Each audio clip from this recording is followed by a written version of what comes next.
খুশি এটা এমন একটা জিনিস যে প্রত্যেকটা মানুষ লাইফে খুশি হতে চায়, তবে খুশির ডেফিনেশন এটা এক একজনের কাছে এক এক রকম। কারো কাছে খুশির মানদণ্ড হচ্ছে টাকা, আবার কারো কাছে খুশির মানদণ্ড হচ্ছে বাড়ি, কারো কাছে ধন, কারো কাছে সম্পদ, কারো কাছে বিবি, তো কারো কাছে সুন্দরী নারী। এক একজনের ডেফিনেশন এক এক রকম।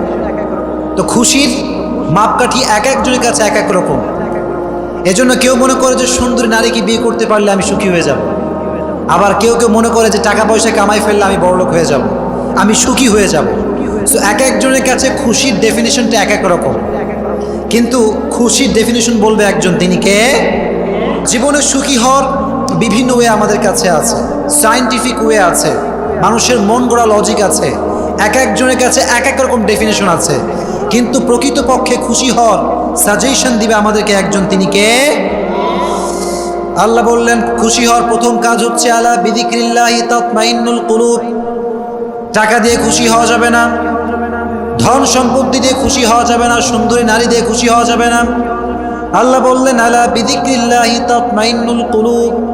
তোমরা যদি অন্তরে খুশি পেতে চাও, জীবনে সুখী যদি হতে চাও, জিকির করতে হবে একজনের, তিনি কে? আলা বিযিক্রিল্লাহি তাতমাইন্নুল কুলুব। প্রশান্তি এবং সুখ এটা একমাত্র আল্লাহর জিকিরে রয়েছে। কার জিকিরে রয়েছে?